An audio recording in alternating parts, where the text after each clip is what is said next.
Welcome back to our channel. రూ. 10 నాణెంతో bike కొనడం సాధ్యమేనా? చాలా మంది కాదు అంటారు. కానీ తెలంగాణ చెందిన ఒక యువకుడు ఏకంగా 1,10,000 విలువ చేసే బైక్‌ని పూర్తిగా రూ. 10 నాణెంతో కొనుగోలు చేసి అందరిని ఆశ్చర్యపరిచాడు. ఈ ఘటన ఇప్పుడు సోషల్ మీడియాలో వైరల్‌గా మారింది. అసలు ఈ యువకుడు ఎవరు? ఇన్ని నాణేలు ఎలా దాచాడు? షోరూమ్ వాళ్ళు ఇలా స్పందించారో తెలుసుకుందాం.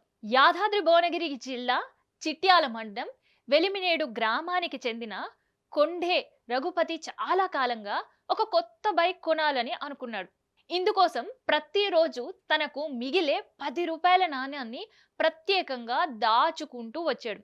ఇలా సంవత్సరాల పాటు పొదుపు చేసి నాణ్యాలను చివరికి సంచిలో నింపుకొని చిట్యాలలోని ఒక బైక్ షోరూమ్‌కి తీసుకెళ్లాడు. తాను కొనుక్కోవాలనుకున్న హీరో స్ప్లెండర్ ప్లస్ బైక్ ధర 1,10,000. ఆ మొత్తం డబ్బు ఒక్క నోటు కూడా లేకుండా పూర్తిగా రూ. 10 నాణేల రూపంలో చెల్లించాడు. ఈ దృశ్యం చూసిన షోరూమ్ సిబ్బంది, అక్కడికి వచ్చిన కస్టమర్లు ఒక్కసారిగా ఆశ్చర్యపోయారు. షోరూంలో ఏం జరిగి ఉంటుంది? రఘుపతి తీసుకొచ్చిన నాణేల సంచిని షోరూమ్ సిబ్బంది ఒక్కొక్కటిగా లెక్కించారు. కొంత సమయం పట్టింది. మొత్తం సరిచూసిన తర్వాత ఆ చెల్లింపును అంగీకరించారు. అనంతరం కొత్త బైక్ తాళాలను రఘుపతికి అందజేశారు.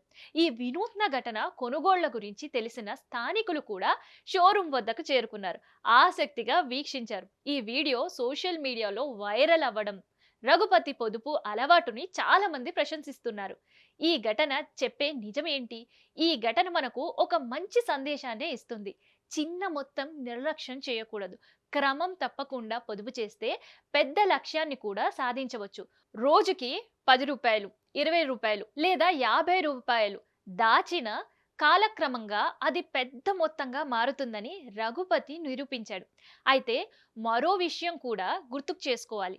భారతీయులు కరెన్సీ నాణేలను చట్టబద్ధమైన చెల్లింపులకు సాధనమే. కానీ ఇలాంటి భారీ మొత్తాన్ని నాణాలతో చెల్లింపు చేయడం వల్ల వాటికి లెక్కించడానికి సమయం పడుతుంది. ఈ సందర్భంగా షోరూమ్ యజమాని సహకరించడం ఈ కొనుగోలు విజయవంతంగా పూర్తయింది.